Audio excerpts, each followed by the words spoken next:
Welcome to the Deep Dive. Today, we're looking at some absolutely massive news from the AI world, really from just September 23rd. The scale we're talking about, it's kind of forcing a rethink. Billions of dollars, gigawatts of power. I mean, it changes the whole picture of AI infrastructure. Yeah, it really does. So our mission today is simple. Cut through the noise.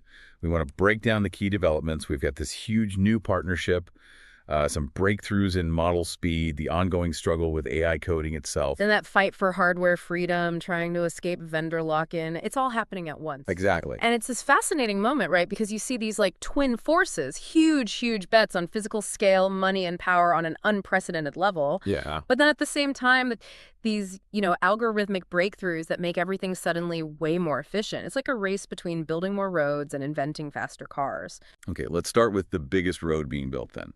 This NVIDIA and OpenAI partnership. The numbers are just staggering. NVIDIA investing up to $100 billion in OpenAI. What does that even mean in practice?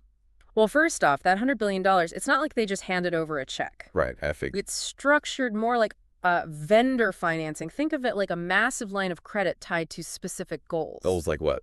Building things. Exactly. Yeah. They're funding the deployment of at least 10 gigawatts of AI data center capacity specifically for OpenAI. 10 gigawatts. Okay, put that in perspective for us. 10 gigawatts it's enormous, like roughly the output of 10 big nuclear power plants. It means millions of GPUs, OpenAI's next-gen infrastructure. Millions, wow.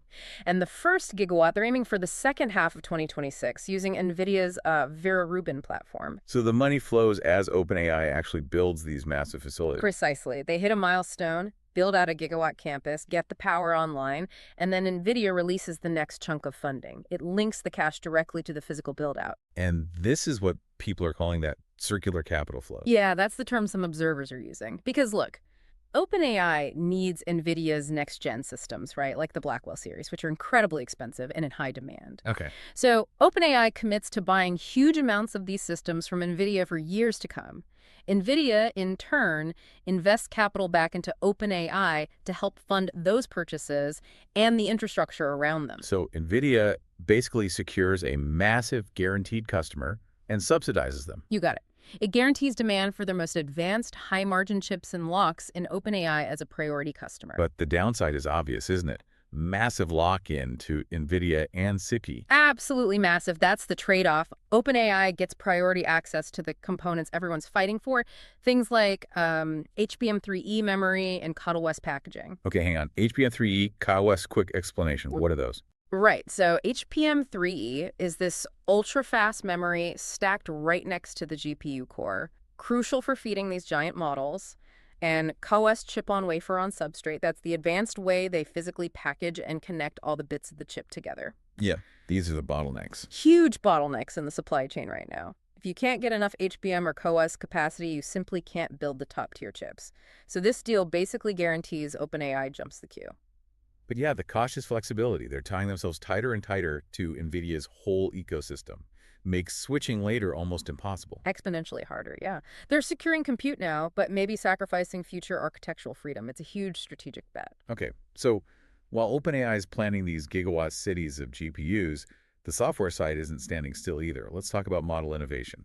Qwen 3 Omni. Yeah, from Alibaba. This one's interesting because it tackles that multimodality challenge head-on. How so? What's omnimodal mean here? It means it's designed from the ground up to handle text, image, audio, and video all within the same model, natively. No more stitching together separate systems for each type of data. Okay, that sounds much more integrated. Yeah. And they're claiming impressive performance. They are.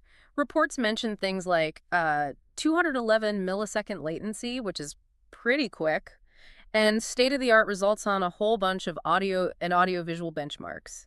Plus, they open source some versions, the 30B variants. So fast, capable, open, what's the catch? Or what's the user feedback saying? Well, this is where it gets really interesting. The feedback shows this, sharp contrast. People are raving about the speech-to-text, the ASR.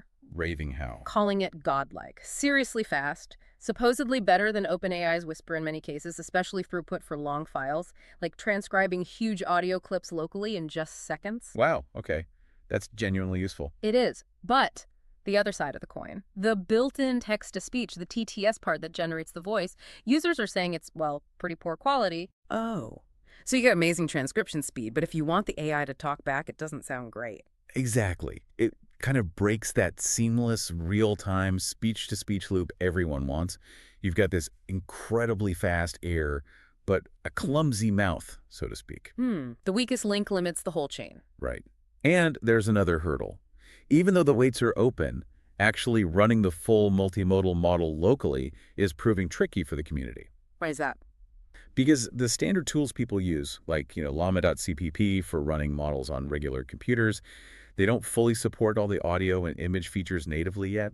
You often need custom setups or specific runtimes. So open weights doesn't always mean easy to use, especially for these complex multimodal systems. Not yet, anyway. The tooling needs to catch up to the model capabilities. Okay, let's pivot slightly. We've talked hardware scale, model multimodality. What about AI actually writing and fixing code? That's always a big promise. A huge promise, and a really hard problem, as recent benchmarks show. You're talking about SWB Bench Pro from Scale AI. Yeah, this isn't just another leaderboard. They specifically designed it to be much tougher than previous coding tests. Tougher how? It focuses on more realistic tasks. Stuff like editing multiple files at once. The average task involves changing like 107 lines of code across 4 different files. Okay, that sounds much more like real software development than just writing one function. Exactly. And they've also worked hard to make sure the models can't just cheat by having seen the answers in their training data. It's trying to measure genuine problem solving. So how are the best models doing on this harder test? Well, this is the brutal reality check, as you put it earlier. The results are quite low. How low? GPT-5, reportedly the top performer, only achieves a 23.3% success rate. 23%. Yep. And Claude Opus 4.1 is just behind at 22.7%. Wow. So more than 3/4 of the time, even the most advanced AIs fail these more realistic coding tasks. That's what the benchmark suggests. It really highlights the gap between handling self-contained coding snippets and dealing with the complexity, the dependencies, the sheer messiness of real-world code bases. So AI copilots are helpful, but fully autonomous AI software engineers are still quite a way off. It seems so. That kind of complex reasoning across large contexts is still a major hurdle. Okay, staying on the theme of challenges. Let's talk about breaking that NVIDIA hardware dominance we discussed. This company, Modular. Right, modular. Their whole mission, basically, is to tackle the CUDA lock-in problem head-on. CEA being NVIDIA's software ecosystem that makes their GPU so sticky for developers. Exactly. It's not just about the chips, it's the software tools, libraries, the whole environment. Modular is trying to build a platform, they just released version 25.6, that creates a unified programming layer across different GPUs. So you could write your AI code once, and it could potentially run well on NVIDIA or AMD or even Apple Silicon. That's the goal. Their new platform explicitly supports NVIDIA's Blackwell B200, AMD's MI355X, and Apple Silicon. That compatibility itself is a big deal. But they're making an even bigger claim, aren't they? Something about performance. Oh, yeah. This is the really eye-opening part.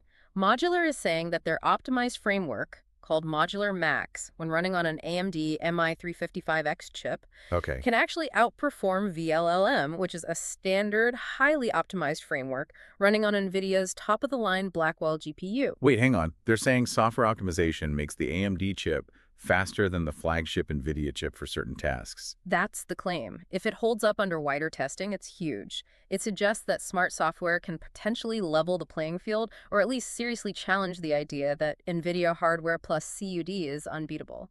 That really puts the pressure on NVIDIA's software moat, doesn't it? Absolutely. It validates the whole effort to make hardware more interchangeable and suggests performance isn't just about the silicon. The software stack is critical.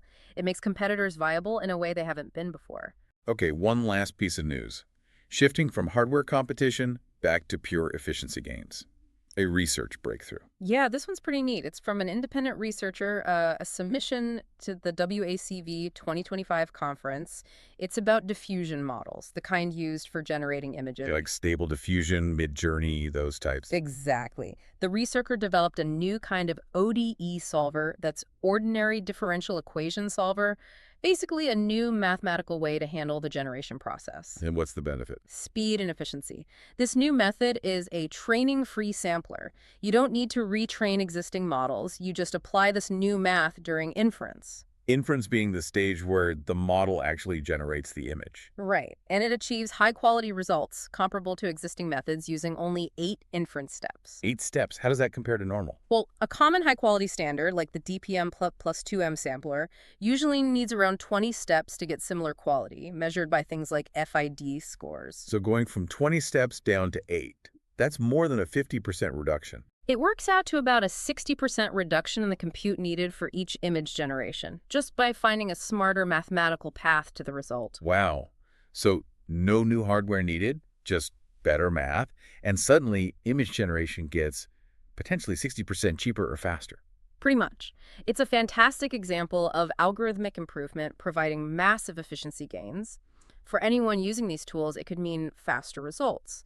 For the companies running them, it means significantly lower operating costs. That really drives home the point about efficiency running alongside scale. It absolutely does. Synthesizing all this, it's kind of wild, isn't it? You have this $100 billion 10-gigawatt plan on one side, brute force scaling. Yeah. And on the other, you have researchers finding ways to get 60% more performance out of the existing systems just through smarter algorithms. Both are pushing AI forward, just in very different ways. So we're seeing this incredible push for more raw power, literally gigawatts of it, locking in hardware deals for years.